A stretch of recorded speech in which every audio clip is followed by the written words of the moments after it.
Pessoal, acabou de acontecer a entrevista do Bolsonaro na Rede Globo. Particularmente, eu achei que ia rolar um clima mais agressivo, tanto do Bolsonaro, tanto dos jornalistas.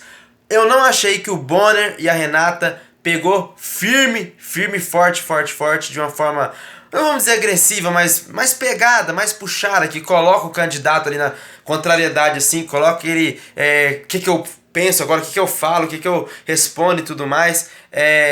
Eu percebi uma dificuldade dele na hora de responder do ministro da Educação, por exemplo, assim, e teve algumas questões que ele se sentiu em casa. Por exemplo, você falar com o Bolsonaro em relação ao AI-5, ele já falou disso muitas vezes. Ele não precisa nem de um media training para ensaiar respostas. Ele já falou tanto isso, né, em redes, saiu em manchetes e tudo mais, no cercadinho ali para os apoiadores, para pessoas contra, que ele já se acostumou a responder.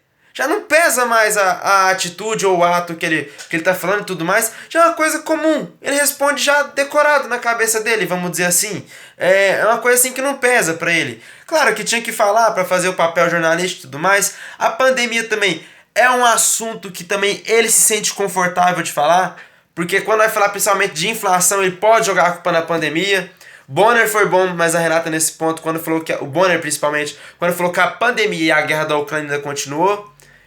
Mas ele é um ponto que ele age confortável e tudo mais. Ele apresentou os dados de emprego que realmente o Brasil hoje está no patamar legal, está conseguindo recuperar a economia e emprego. Esse mês, por exemplo, a gente teve deflação, realmente é verdade, mas não oculta os outros fatos. E aí ele foi prestado mais confortável. Quando fala de pandemia, guerra, por exemplo, assim, outras questões também, como o ataque, a questão do AI-5, a ditadura e tudo mais. Ele teve uma hora que insinuou que o Bonner tava falando alguma coisa em relação à ditadura e tudo mais, porque o Bonner falou assim: mas o senhor falou que não se não se aliaria ao Centrão, se fosse para governar desse jeito, não governaria. Basicamente ele falou isso, não exatamente com essas palavras.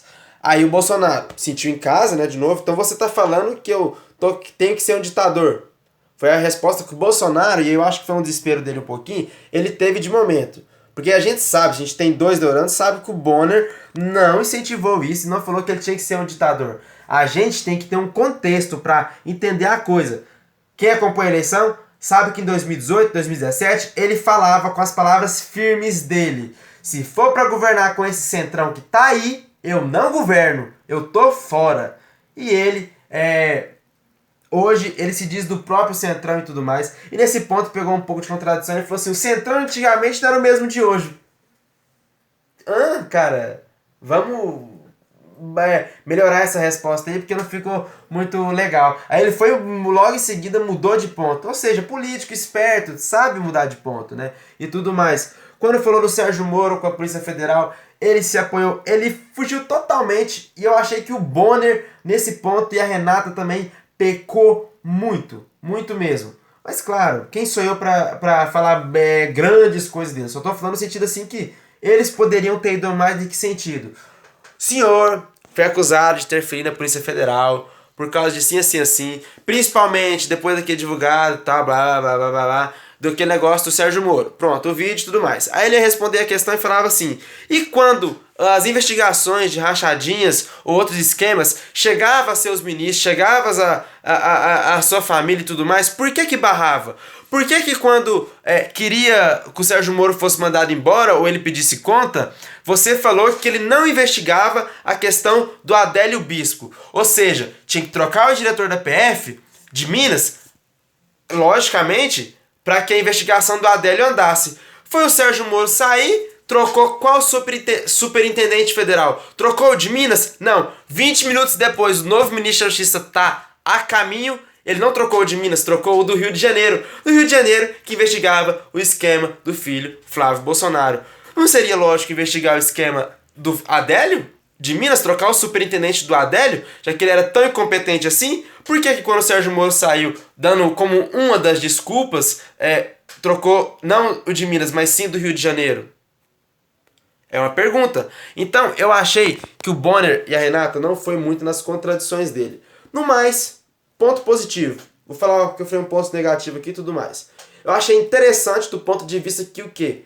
conseguiu falar, conseguiu fazer a pergunta, tanto o Bonner quanto a Renata. Isso, o Bolsonaro foi muito bom, com certeza aconselhado e tudo mais. Não ficou interrompendo toda hora, deixou fazer a pergunta, respondeu. Poucos momentos mesmo, levantou a voz um contra o outro e tudo mais, tentou atrapalhar. Enfim, vou fazer um vídeo analisando ponto a ponto e tudo mais, só para deixar claro, do Lula também eu quero fazer uma reanálise, entendeu? Então, não é só questão do Bolsonaro, não, do Lula também quero fazer, né? E, gente, como eleitor, todo mundo, temos que olhar todos os lados, todas as entrevistas.